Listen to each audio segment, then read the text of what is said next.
bien, familia. Tengo una pregunta para hacerles en esta mañana. El tema de hoy es pertenecemos a Dios. Es el tema en esta mañana. Pertenecemos a Dios. Y yo les quiero preguntar, ¿a quién le pertenece su vida? Y creo que podríamos decir, bueno, nuestra vida le pertenece a Dios. Pero les pregunto, ¿realmente les pertenece, su vida le pertenece a Dios? Vamos a ver qué dice la palabra de Dios. Y la idea hoy, a través de esta enseñanza, es responder esa pregunta, afirmar si realmente mi vida está en Dios, si le pertenece o no le pertenece, y quiero que le pertenezca. ¿Amén? Entonces vamos a abrir en Éxodo, capítulo 19, verso 5. Y dice así la palabra del Señor. Ahora pues, si diereis oído a mi voz y guardareis mi pacto, vosotros seréis mi especial tesoro sobre todos los pueblos, porque mía es toda la tierra. ¡Wow! Este verso es poderoso. Dios está hablándole al pueblo de Israel antes de que les vaya a dar los 10 mandamientos. Y allí Dios le está diciendo al pueblo de Israel, si escuchan mi voz, seréis mi especial tesoro. ¿Cuántos quieren ser especial tesoro de Dios? ¿Cuántos quieren que cuando venga algún problema digan ustedes, bueno, eso no viene contra mí porque yo soy el tesoro de Dios?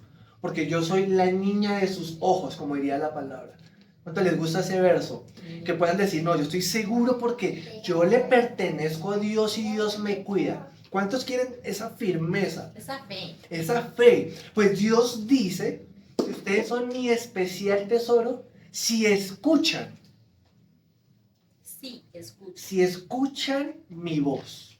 Entonces, ¿a quién le pertenece nuestra vida?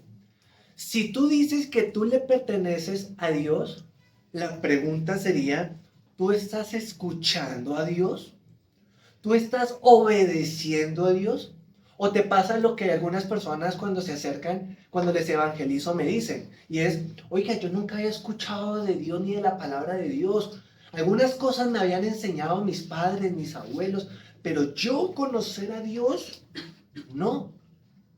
Entonces, la Biblia nos está empezando a mostrar, por una parte, que para pertenecerle a Dios hay que escucharle y obedecerle. Pero en contraste, el versículo termina diciendo que a Dios le pertenece toda la tierra.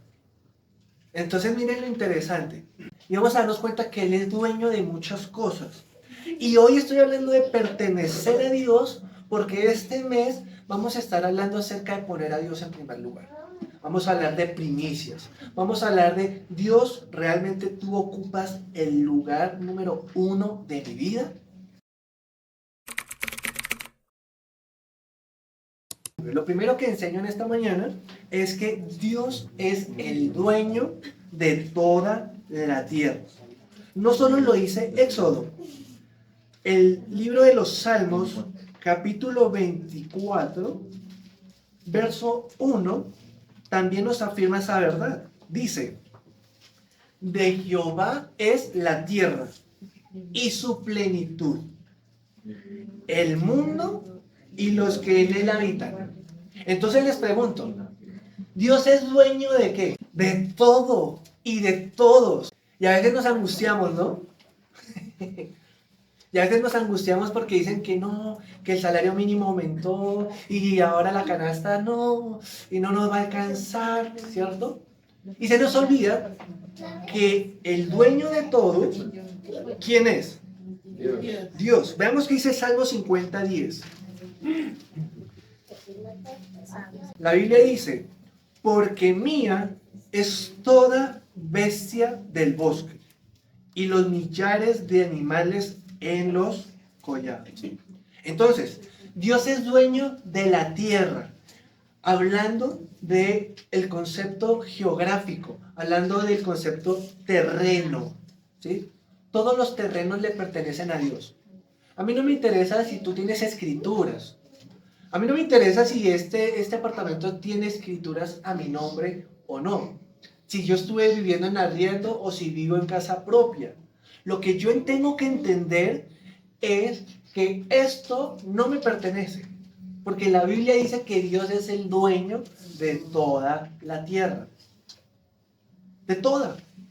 Y a veces nos frustramos porque no tengo casa propia. O a veces me frustro porque no tengo el apartamento que soñé. Oro para que tengas el apartamento de tus sueños, la casa de tus sueños. Pero el punto de reflexión aquí, uno de que Dios es el dueño de toda la tierra, es que nunca olvides que por encima de tu propiedad está Dios. Y tú puedes decir, esto es mío. Pero la Biblia dice, tú que dices esto es mío, ¿no sabes que esta noche puedo venir por tu alma? Y si esta noche vengo por tu alma, ¿qué? No, es que yo estoy trabajando duro para darle una herencia a mis hijos y para que ellos... La Biblia dice, ¿y por qué te afanas? ¿Acaso no sabes si el hijo que tú estás edificando no va a venir de pronto y va a derrochar todo lo que tú construiste? Así lo dice la Escritura. Entonces dice, ¿por qué te afanas? Quizás Dios no lo quiera, pero quizás el hijo que viene después de ti, tú trabajaste toda la vida y el que viene lo derrocha todo, lo bota, lo malgasta. 3 años y ya no tiene nada. Entonces, ¿por qué nos angustiamos? ¿Por qué nos preocupamos? La Biblia dice, Dios es el dueño de toda la tierra. Eso lo aprendió Abraham. Abraham, Dios le dijo, te daré toda esta tierra. Pero algo que aprendí es que toda la tierra prometida nunca tuvo la firma de propiedad de Abraham.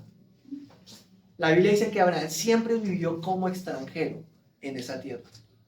E incluso el terreno para la tumba de su mujer la compró. Ni siquiera fue, ay, es que esto Dios me lo heredó y me lo merezco. No. Dice que él tuvo que trabajar y decirle a los que vivían en la zona, permítame pagarle esta zona que me gustaría enterrar a mi esposa ahí. Y yo, no, Abraham, no, tú tienes que pagar. Tú no tienes que pagar. Dios no, lo hago. Y lo pagó. Y después dejó pago donde iba a morir él, al lado de ella. Qué interesante. Y Abraham sabía que Dios le había prometido esa tierra. Abraham aprendió a no confiar en él, sino que él sabía que toda la tierra le pertenecía a Dios. Por eso no le interesaba si la escritura estaba en nombre de él o no. Él creía que Dios lo que le había prometido lo cumplía. Y si Dios le dijo, esto es suyo, esto es suyo. Un predicador una vez lo dijo de esta manera. Dijo, Dios, yo quiero un carro. Y duró 4 años sin carro.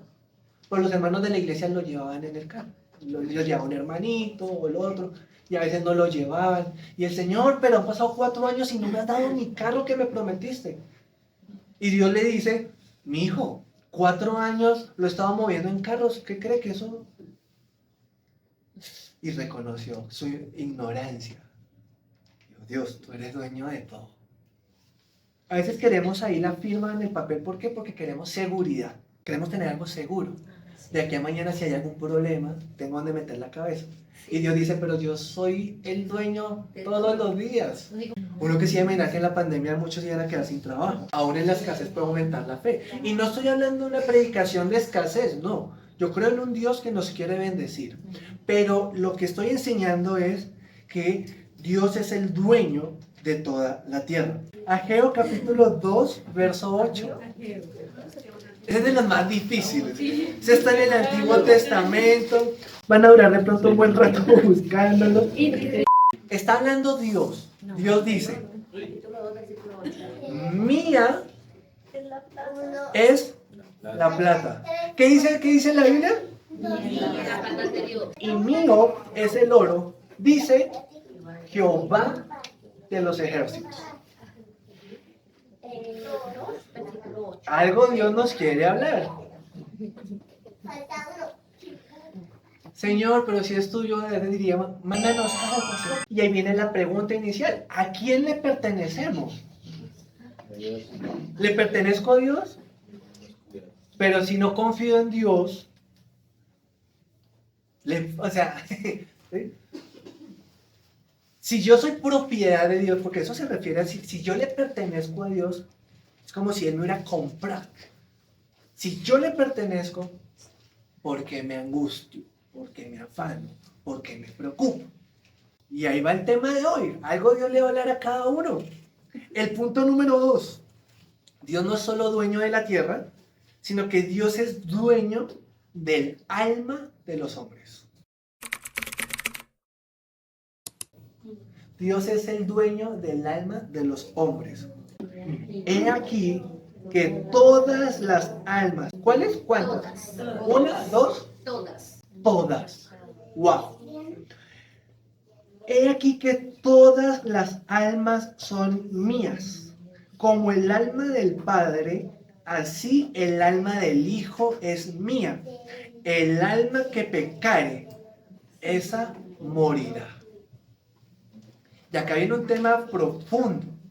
Y es, ¿por qué Dios puede o por qué Dios va a enviar a alguien a un castigo eterno? No, eso no es justo. Nos atrevemos a decir eso. No es justo. Pero la Biblia nos enseña que Él es el dueño de todas las almas. Y si Él es dueño, Él tiene la potestad de determinar qué pasa con cada alma. Dios determina qué va a pasar con el alma de Wendy, así como va a determinar qué va a pasar con el alma de Jenny. Al igual de qué va a pasar con el alma de mi hermana Gloria. Porque Él es el dueño de las almas. Y por eso Él deja claro, el alma que peque morirá. Y esto se refiere a la muerte eterna. El pecado trae muerte eterna. Y por eso es que año tras año evangelizamos y predicamos. Y por eso es que desde el año 77 y desde antes, porque desde el 77 mi padre es pastor de Antioquía, pero él desde antes ya era líder de la iglesia, ¿sí? Y con 74 años sigue predicando y sigue actuando y sigue evangelizando. ¿Por qué? Porque él sabe que el alma que no crea en Jesús se pierde. Te pregunto, ¿tu alma para dónde va cuando mueras? Si tu alma le pertenece a Dios, tranquilo. El día que tú mueres, vas con Dios. Pero si tú no tienes seguridad de tu salvación, de que le perteneces a Dios, es tiempo de empezar a arreglar cuentas. Y que ojalá el 2024 no pase, porque no sabemos cuánto tiempo vamos a vivir. Porque la Biblia es muy clara. El alma que peque, esa morirá. Y habla del padre y del hijo. ¿Por qué? Porque los padres no quieren que sus hijos sufran. Pero el hijo tiene que crecer y tomar sus decisiones. Y por eso es importantísimo que estén aquí, sentados, escuchando la verdad de Dios. Porque de esto dependen sus almas. ¿Qué dice Romanos capítulo 14, verso 8? Ese sí está en el Nuevo Testamento. Este es un versículo precioso que si tú pudieras colocar en una de tus paredes de tu casa, maravilloso. Dice así, pues si vivimos, para el Señor vivimos. Y si morimos, para el Señor morimos. Así pues, sea que vivamos o que muramos, del Señor somos. Yo, Samuel Ortega, pastor de la iglesia de Antioquía, tengo la convicción de que viva o muera, yo estoy con Dios. Y el día que muera, sea hoy, sea mañana, o sea en 10 años, yo le pertenezco a Dios. Y mi alma le pertenece a Dios. ¿Por qué está seguro el pastor Samuel de ello? Porque un día reconocí que siendo bueno no me iba a salvar. Por más bueno, por más cosas buenas que hiciera, por más que ayudara a los niños de la fundación, por más de que diera de comer a los jóvenes, por más de que hiciera cosas para las familias, eso no me iba a salvar. Porque ante la balanza de Dios, todas mis cosas buenas serían insuficientes ante todo lo malo que había hecho en mi vida. Y cuando reconocí mi maldad, entendí que necesitaba el Salvador. Y cuando reconocí al Salvador, le entregué mi vida a ese Salvador que murió en una cruz por mis pecados. Y en obediencia a Él, di el paso del bautismo. Y decidí entregarle mi vida a Él. Y a la fecha, sé que mi vida se la entregué por fe y para fe. Y por eso, si hoy parto, mi esposa llorará. No llores, amor. Llorará. ¿Sí? Llorará. Pero no se lamentará de que mi eternidad está sin Dios. ¿No? Yo voy para el cielo. ¿Por qué? ¿Se lo imaginó Samuel? No, porque la Biblia dice cómo llegó a Dios. Tercero, no solo Dios es dueño de la tierra, no solo Dios es dueño de las almas de los hombres. Dios reclama su primacía. Dios reclama su primacía. ¿Qué quiere decir eso? Su primer lugar. Dios exige. Cuando tú le dices, Dios, yo te entrego mi vida, como lo cantamos ahorita, en mi vida ha sido bueno. La bondad de Dios, ¿cierto? Cuando tú decides entregarle la vida a Jesús, Jesús te va a exigir ser el primero en tu vida. Y aquí es donde algunos le temen a dar el paso del bautismo porque dicen, no, es que yo todavía no me comprometo a ese nivel. Pues déjame decirte algo, si no te comprometes con Dios, el problema es que es todo o nada. ¿Qué pasa? Si no te comprometes con Él, yo no te puedo obligar, como hablábamos sobre una persona. No se puede obligar, no se puede imponer, claro que no. Sin embargo, esa persona sin Dios está en el borde de la eternidad sin Dios. Y mientras que estén en el borde de la eternidad sin Dios, llámese mi familia, mi hermano, mi primo, mi tío, mi abuelo, no me puedo cansar de compartirle la palabra del Señor. No puedo cansarme.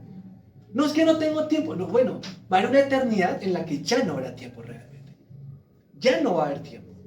El tiempo es hoy. El tiempo es ahora. Y Dios reclama su primacía. Números capítulo 3, verso 13. Y dice así la palabra del Señor. Porque mío es todo primogénito.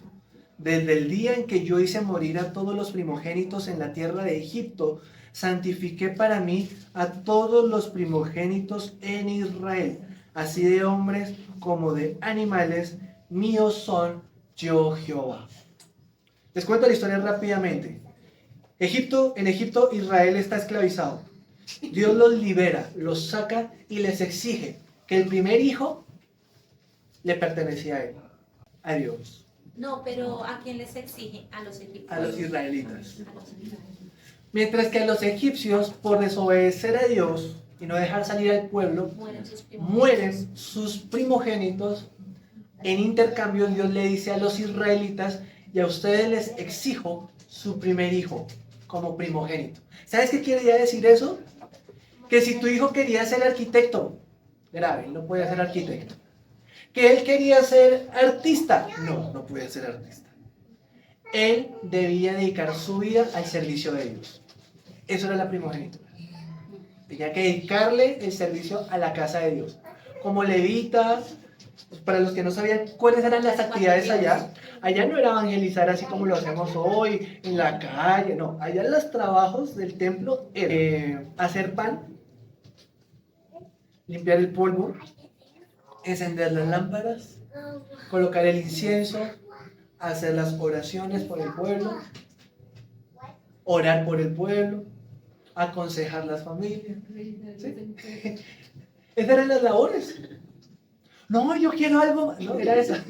¿Quieres servir a Dios? Sí, listo. Y cuando iban a hacer eso, ¡wow! Me escogió. Eso era el primogénito. Era escogido para Dios.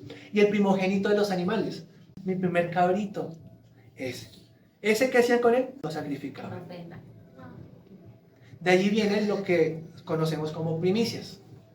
Lo vamos a aprender otro día. Aunque estamos hablando hoy de primicias. Que primicia no es plata. Primicias es En primer lugar. primacía. Poner a Dios en primer lugar. ¿Qué sucede? El año pasado nos enfocamos en la gracia. Nos salvamos no por lo que hagamos, sino por la fe.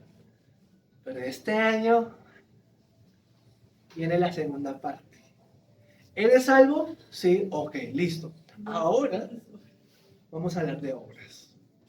Y en tus obras tú tienes que mostrar que Dios es el primero. No lo estoy colocando en primer lugar. Ok, tienes que arreglar cuentas con Dios. No soy salvo. No, sí, de pronto sí eres salvo aunque no estés colocando a Dios en primer lugar.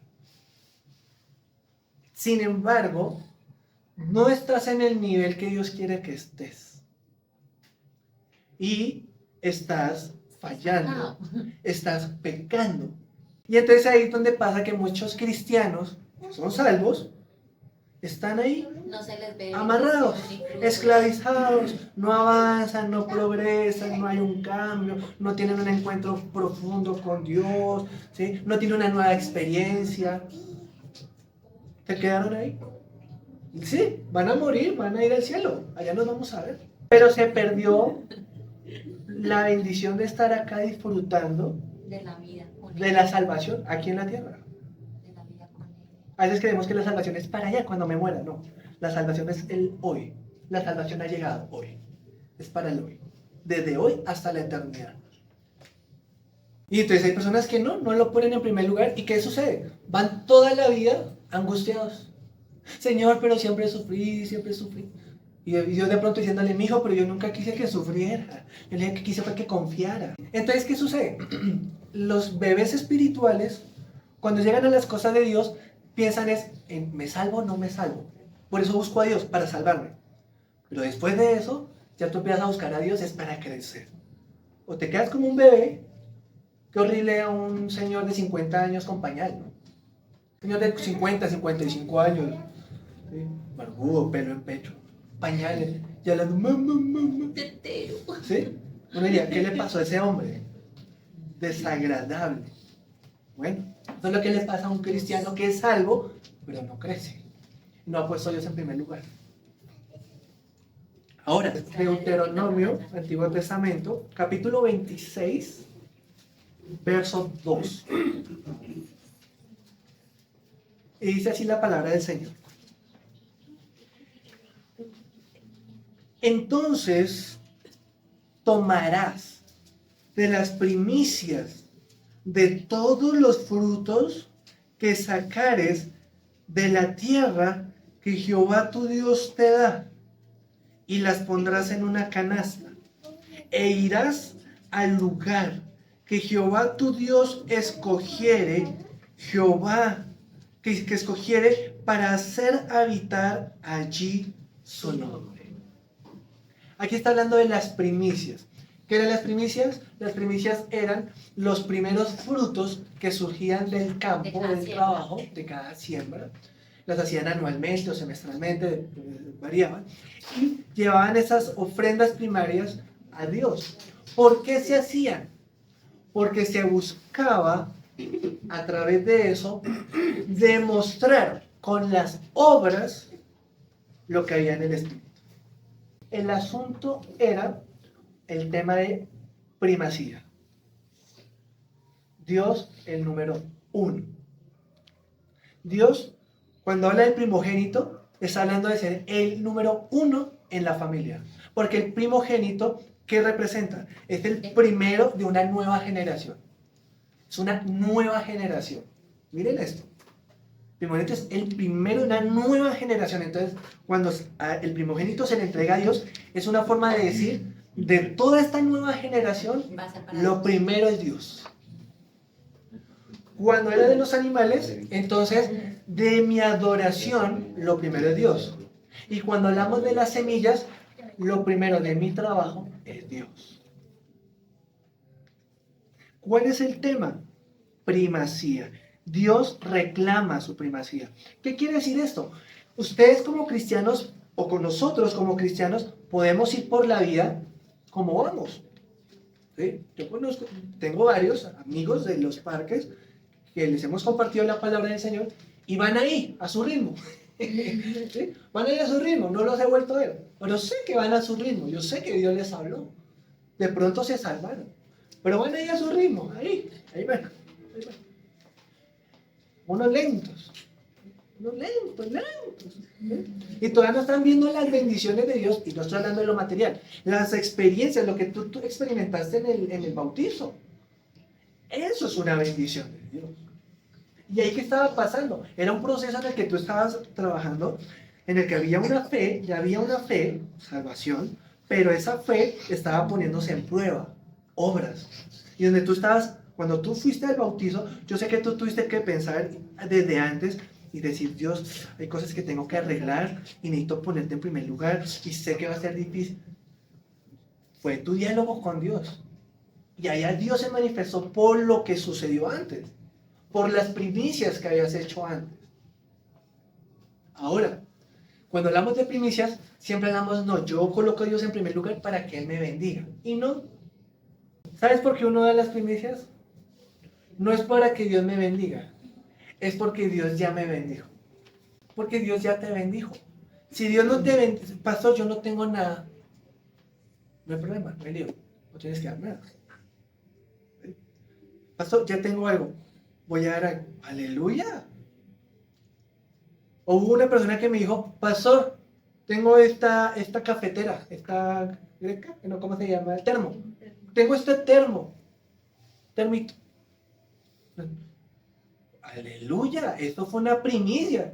La persona no sabía, estoy seguro, pero dijo, no, pues de pronto era por la necesidad del padre, pero esto fue una primicia. Y con ese termo, hoy en día no hay domingo sin tinto. Gracias a un termo. Entonces, miren, un termo, ¿cuánta bendición trajo? ¿Y a cuántos bendijo? Y si eso lo hablamos de lo físico, que es un termo, un objeto, imagínese que usted coloque como primicia su tiempo, lo primero de mi día. Qué difícil, ¿no? Lo primero de mi día con Dios.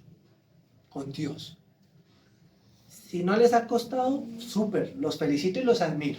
Pero el 98% de creyentes les cuesta poner a Dios en primer lugar antes de los afanes del día.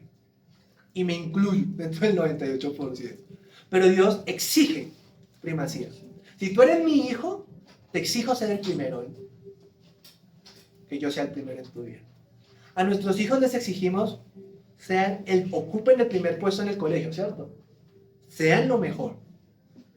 Bueno, tenemos que enseñarle a nosotros, con nuestro ejemplo, a que nosotros somos lo primero para Dios. ¿Cuántos dicen amén? Amén. Dos ejemplos para terminar. Uno, Elías. Se encuentra en Reyes, no es para que lo busquen, sino para que sepan que sí está en la Biblia. Primera de Reyes, capítulo 17. Hay un hombre que se llama Elías. Llega a un lugar de mucha escasez, mucha necesidad. Se estaba pasando por hambruna. Y hay una mujer allí. Tiene apenas un poquito de aceite y un poquito de harina. Y la historia dice que tenía solo ese puñadito para hacer una torta y dejarse morir con su hijo. Ya no tenían más. Era lo último. Yo no sé cuántas veces oraría esa mujer por un milagro. No lo sé. No sé cuántas veces oró y no le llegó la provisión. Porque es que de ese tema no lo enseñan hoy en día y hay que enseñarlo. A veces uno ora y a veces Dios no responde. O su respuesta es un no. Y a uno no le gusta. Y esa mujer tenía fe, porque la historia muestra que tenía fe. Pero hay un momento en el que ya le queda solo un poquito de harina, un poquito de aceite de hacer una tortica, su hijo, ella, y se dejan morir. Y se van a morir de hambre. Esa era la hambruna. Y llega un hombre de Dios, Elías, a esa casa. Y le dice, mujer, yo quiero que me hagas una torta. Yo le digo, no, mija, tranquilo, cómaselo y yo voy a orar para que Dios le bendiga. ¿Sí? Y si tengo algo, le doy. Y si no tengo nada, porque el profeta no tenía, por eso le pide algo de comer, pues por lo menos le oro. Elías le dice, ok, entiendo eso, pero haz una torta y házmela primero a mí. O sea, Cuando ella le dijo, es que no me queda sino esto para comer y ya me morir de hambre. El profeta le dice, entiendo, pero veas una torta y dámela a mí primero. Si ese predicador me lo habla así por televisión, yo lo pedreo. Digo, no, ese no es pastor, ese no es cristiano. Lo juzgo. ¿Qué dice la historia? La historia dice que esta mujer, yo no sé la fe de esta mujer, impresionante la fe de esta mujer, pero ella prefirió obedecer a Dios antes que. Ella sabía que él venía de parte de Dios, ¿verdad? Sí, ella tuvo que saber eso. Si no, Ella sabía No, que si era. no, le hubiera dado la tortilla. Sin embargo, pero esta parte está muy buena. Ella sabía que era de Dios, pero les digo algo, ella no tenía la certeza de Dios, o era una oportunista. Sí. Sin embargo, ella decide confiar, decide obedecer. Por eso al comienzo hablé acerca de obediencia. Y ella hace la torta, yo no sé si habrá llorado mientras cocinaba, yo no sé qué habrá pensado, yo no sé cómo habrá sido para ver a su hijo, si lo habrá podido ver mientras hacía eso, pero prepara la torta y se la lleva al profeta. Y después de eso, el profeta le dice, por cuanto hiciste esto, nunca vas a escasear la harina ni el aceite en tu casa. Y nunca faltó hasta que pasó la hambruna. Pero lo interesante es, porque ahí diríamos, bueno, pues sabía que de pronto Dios iba a hacer algún milagro. Entonces por eso lo hice. Pero la historia dice que ella no estaba segura. Y después de eso, viene una enfermedad sobre el hijo y se muere. Estamos hablando de las situaciones después de los bautizos. ¿No? Después de una bendición, viene y se le muere el hijo. ¿Y sabes qué dice la mujer? La mujer no juzga al profeta. Diciendo, usted me trajo una maldición. No, ella cuestiona su propia vida. Y le dice, profeta, ¿tú viniste acaso para traer a memoria mis pecados? Uf. Y Elías ora a Dios y clama a Dios por ese niño y ese niño resucita. Y cuando resucita, ahí sí, la mujer dice, ahora creo que tú eres profeta de Dios. Fue un desafío de fe. Un desafío de fe. Y la segunda, y esta la hablo, ¿por qué? Porque hablamos de primacía, poner a Dios en primer lugar. Y esta mujer puso a Dios en primer lugar, por encima de su hijo, de su propia vida. Segunda historia, Jesús, Mateo 6:33. Si quieren buscarla, yo la voy a buscar, es solamente para recordarla. Ya, me acordé. Dice la palabra del Señor. Esto lo enseñó Jesús justamente hablando del afán, la ansiedad, la preocupación, de lo que hemos hablado hoy. El dinero. El dinero. ¿Qué dice Mateo 6:33? Buscad primeramente el reino de Dios y su justicia, y todas estas cosas os serán añadidas. Ese fue el versículo para hoy. Y hoy Dios ha hablado algo. Conclusión. Le pertenecemos a Dios por la obra de Jesucristo. Si tú confías en Jesús, tú le perteneces a Dios. Amén. Pero la pregunta, ¿nuestra vida y conducta refleja esa verdad? Y ahí es donde empezamos a crecer en fe. ¿Sí? Yo le entregué mi vida a Jesús, pero ahora necesito empezar a trabajar en mi día a día a poner a Dios en primer lugar. Que Dios sea mis primicias. En acciones. En acciones. En acciones. Amén.